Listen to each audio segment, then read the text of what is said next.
Hey guys, it's been a while since you heard my voice, right? Well, I hope you all had a great Christmas and I hope you're all excited to be back at school. Today's lesson, we're skipping ahead a little bit. We're going to move into chapter 5, and chapter 5:1 is writing equations in slope-intercept form. Really super fun chapter. I like this one. I skipped a couple that I hated teaching last year because now this year they're saying, oh, shorten the curriculum. So I'm just cutting out stuff I don't like. Don't tell anyone. Okay. Writing equations in slope-intercept form. Your goals for today: to write an equation of a line in slope-intercept form given the slope and a point. Also, write an equation of a line in slope-intercept form given 2 points. Now, some of you may have done this in ALEKS already, and I hope that's the case because, man, Reveal, they just start off with one simple problem, lulling you into thinking this is going to be easy, and then, whammo, they hit you with the big stuff. And so, yeah, this is going to be, whew. I tried to include some easier examples that are not in the book. We're on page 287 here, creating linear equations in slope-intercept form given the slope and a point. Now, just a refresher, slope-intercept form is our good old, let me turn on my pen, is our good old y equals mx plus b, all right, where x and y represent a point on the line, and m is the slope of the line, b is the y-intercept, okay? So think about it. If I give you the slope, all you have to do is write the slope number in front of the x. Then I give you another point, all right? Now, if I give you the y-intercept, this is super easy. You just have to write the y-intercept number here. But if I don't give you the y-intercept, that's what you're going to have to find, all right? So let's look at an example where you're given a point, it's not the y-intercept, and you're given a slope. All right. Now, a lot of these have tons of blanks in them. Some of them I went ahead and pre-filled in because it's ridiculous. But so here's what you do. They told you the point. So this is your x coordinate and this is your y coordinate. And you're using the y equals mx plus b. The thing you don't know is the y-intercept. But here's the cool stuff. You do know the slope and you have a point. So you have an x and a y. So what they're going to do is they're going to rewrite this using this for x, this for y, and this for slope. Okay? So that's what they're doing here. They used 6 for the y. They took the y out and put in the 6. They took the m out because m is the letter that represents slope. And they put in the -3/4, the number you were given as the slope. And then they took the x coordinate and put it where the x goes. This way, there's only one variable left, then we can solve for it, okay? We got to multiply -3/4 with -8, which I did not do in advance. So let's see, -3/4 times -8. Peasy, this is 2, this is 1, and this would be negative times a negative is a positive, and 3 times 2 is 6. So the slope, this is 6 here, okay? So m is equal to -3/4, that's the slope. The x-intercept was -8, and the y-intercept was 6. So then we subtract 6 from both sides, and we're going to get 0, okay? So now we write the equation in slope-intercept form. Well, we know the slope, and this is kind of a dumb example because they're giving you an example where the y-intercept is 0. It's pretty lame, actually. But I've got examples where it's not. So this is a very simple equation. Because y-intercept is 0, we don't write it. All right. We know that slope is 3/4 and the y-intercept is 0. Okay. All right, so I made up another simple example before Reveal goes crazy and gives you word problems and decimals. Okay, write the equation of a line that passes through the point 5, 2 and has a slope of -3. This is not in your book. This is an extra example that I made up. We're using y equals mx plus b.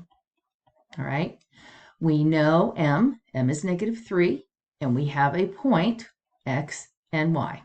All right, so this is m. This is x, this is y. We rewrite this equation using the values we know. Y is 2, m is -3, x is 5, and b is the y-intercept. That's the thing we don't know. So now we solve for b. Negative 3 times 5 is negative 15. Okay. Now we want to get b by itself, so we get rid of the negative 15 by adding 15 to both sides, and that gives us 17 equals b.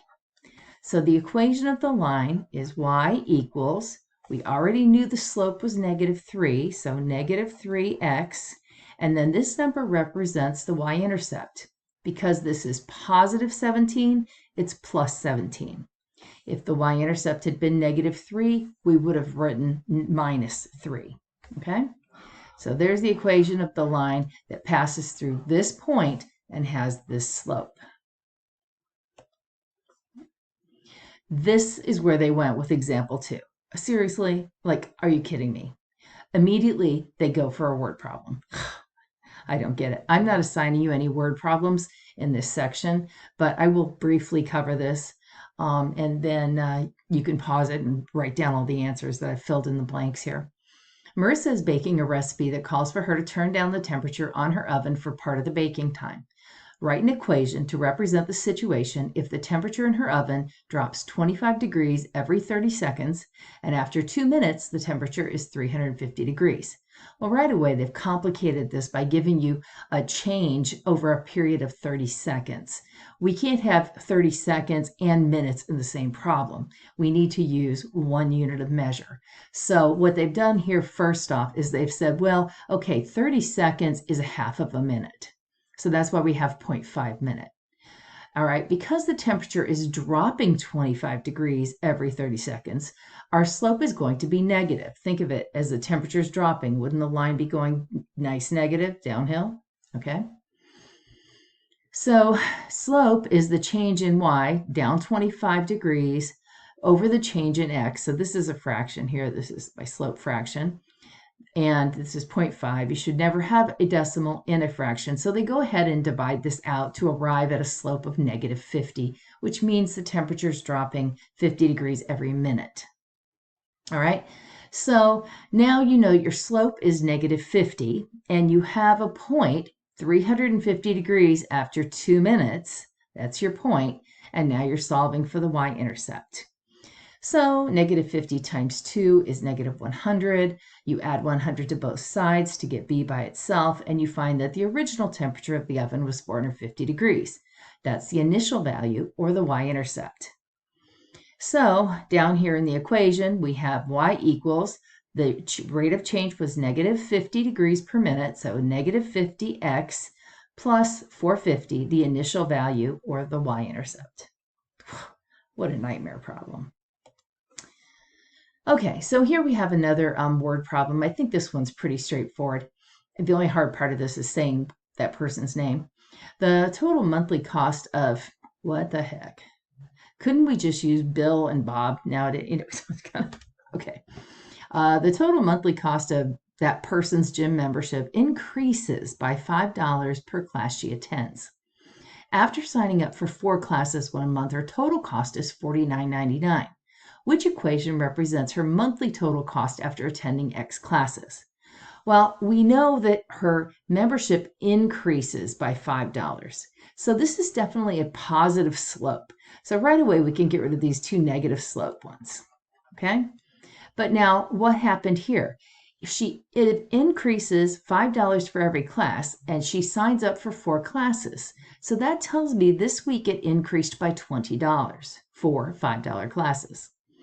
So that means if her total bill at the end of the week was $49.99, what was it at the beginning? Well, what's $20 less than $49.99? So the correct answer here is C, because her bill increases by $5, positive 5 slope, and it started at $29.99. Okay? Not too bad. The other thing they're going to ask you to do is to create a linear equation when you're just given 2 points, okay? Which means now you don't know slope or y-intercept. You have to find both. So it's really a 2-step process, but it's not impossible, okay? Here they say it's a 3-step process. Okay, it's a 3-step process, whatever, reveal, make it complicated. Step 1, use the given points to find the slope of the line. Then use the slope and either one of the given points. It doesn't matter. You get to choose. All right. Don't say I never let you pick anything. You get to pick which point you want to use. Always use the easiest point. And to define the y-intercept, okay? Then basically you're done. There is no step 3. You take the slope and the y-intercept and you write them in an equation. So here's another example. This is example 2.5, because the very first example they give has decimals in it. No, that's not cool. So find the equation. So this is not in your book. This is an extra example. You can just watch this, all right? Given 2 points, the first thing you have to do is find slope. All right? And you remember slope, the change in y over the change in x. That's your slope. Okay? So we have first x, first y, second x, second y. Okay? All right, now we have to find the slope of this line. So the slope is second y, -1, minus the first y, 6, over second x, 4, minus the first x, -2. Okay, so -1 minus 6 is going to be -7. And on the bottom, 4 plus 2 is 6. So we know the slope is -7/6. Okay, now we have to find the y-intercept. So we can take either one of these points, all right? We get to choose. But here's the thing. I'm going to have y equals mx plus b. And my m is this fraction thingy. So which one of these would be easier? Would it really matter? Which x works better here, -2 or 4? Doesn't matter, I don't think. In this case, either one is probably fine. So which one do you want to use? You wanted to use -2, 6? Okay, so we're going to use the point -2, 6, and the slope is -7/6. So our y is 6. That's right here. Our slope is -7/6. Our x value is this one, -2. And b is the thing we don't know. B is the thing we want to find, okay? So let's see, multiplying this out, this will cancel with that. And we're going to have 6 equals -7 times a -1 is going to be +7/3 plus b. Okay, I haven't done this math in advance either, so bear with me. This is 2 1/3. So if we subtract 2 1/3 from both sides, I will get 3 2/3. For that, I'm subtracting 2/3 from 2 1/3 from 6. Gives me 3 2/3, right? And then we have that is equal to b. That was kind of messy there at the end. I subtracted 7/3 from both sides, and I got b is 3 2/3. You could have done it in a calculator too if you don't want to do it in your head. So, but now we're good. We're golden. We know the y-intercept and we know the slope, and we can write the equation. Y equals m -7/6x, and then our y-intercept is 3 2/3, and it's positive, so plus 3 2/3.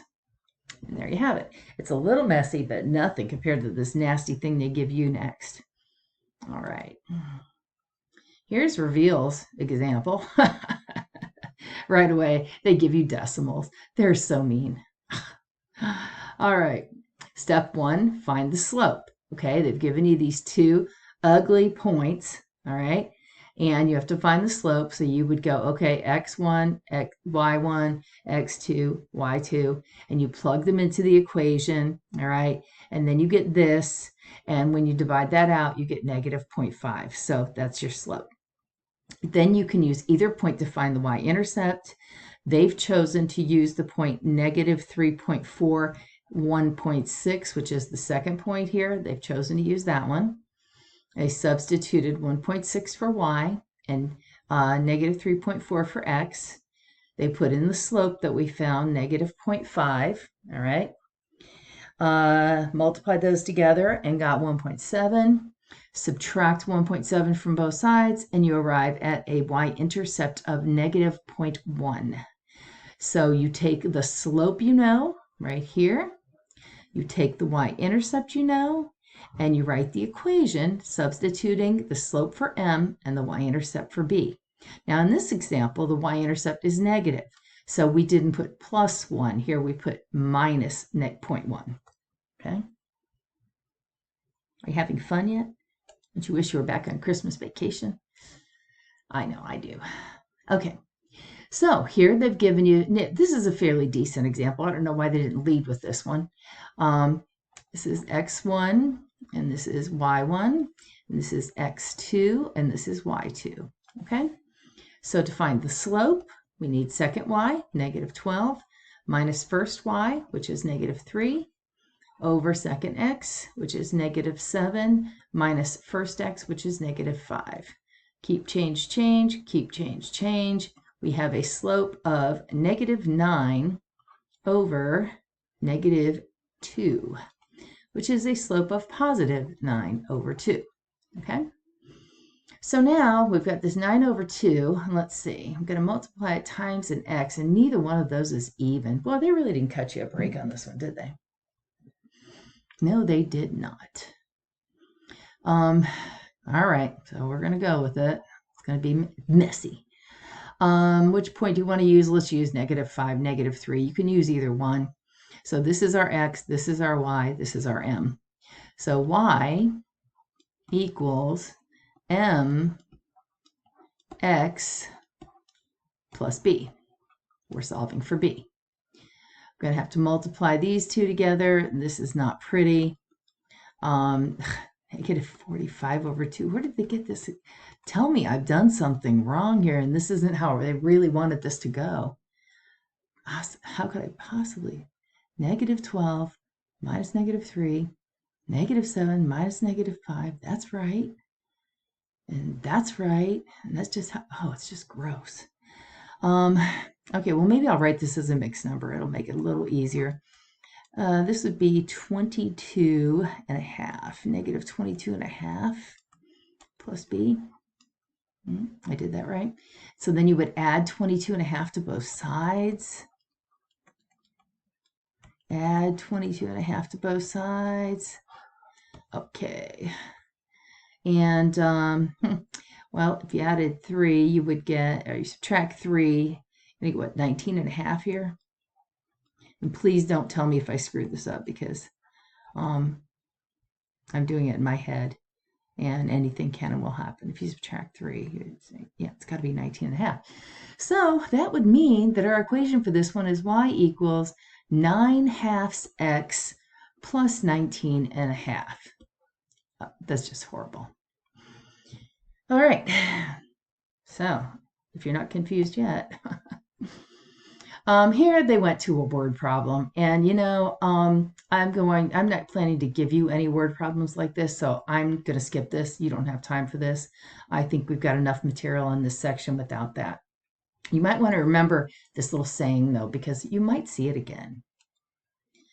All right, now one thing I did do is I added 2 examples that they didn't have that show up in the practice problems, okay? In the practice problems, they're going to ask you to take a point and to decide whether or not this point is on the line. Well, what you do in order to solve this is you substitute this for x and y and see if it makes a true statement. Okay, it's pretty straightforward, but I wanted to do one like this with you before I signed it to you. So if we substitute 21 for the y, and we have a slope of 4, we substitute 3 for the x plus 9, all right, do we get a true statement? 21 is equal to 12 plus 9. 21 equals 21. So you say, yes, that point is on the line. If we had gotten a false statement here, if we got 21 equals 15, then no, it's not on the line. Okay. And then the other thing they give you is they ask you to determine another point on a line given 2 points. Now, the easiest thing to do in this case is to come up with the y-intercept. It's a point on the line, and it's not too terrible to come up with. Let me kind of clean this up a little bit, and I can move this up a tad. All right. So first thing you do is find slope. First x, first y, second x, second y. Let's hope this doesn't turn out to be hideous. second y minus first y over second x minus first x. All right, 6 minus 4 is 2. 5 minus 2 is 3. Okay, so we have a slope of 2/3. Not too bad. Now, they just want us to find a point. They weren't specific, so let's go for the y-intercept. All right, let's use 2, 4 as our point. So we're using y equals mx plus b. We're going to substitute the point 2, 4. So y is 4. Slope is 2/3. The x-coordinate is 2 plus b. All right. That gives us 4 equals 4/3 plus b. This is equal to 1 1/3. Sometimes it's easier for me to do these fractions in my head if they're mixed numbers. All right, and then we're going to subtract 1 1/3 from both sides. And that's going to give us that b is equal to 2 2/3. Still not pretty, is it? But that gives us y no, this gives us our y-intercept, okay? When x is 0, that's our y-intercept. So this is going to be the point 0, 2 2/3. So that's your y-intercept. It's also a point on the line. So that's an easy way to do it, okay? You try graphing it. Sometimes there are other workarounds that you can do, but I think the easiest way is to just go ahead and find out what your y-intercept is and use that one. Okay, so that brings us to the end of this video. Stay tuned tomorrow for the 5-1 practice problems video. And remember, when you go over to do that secret word over on McGraw-Hill, remember, ain't nobody got time for that, because it might help. All right? So have a great day, and I'll see you guys in class.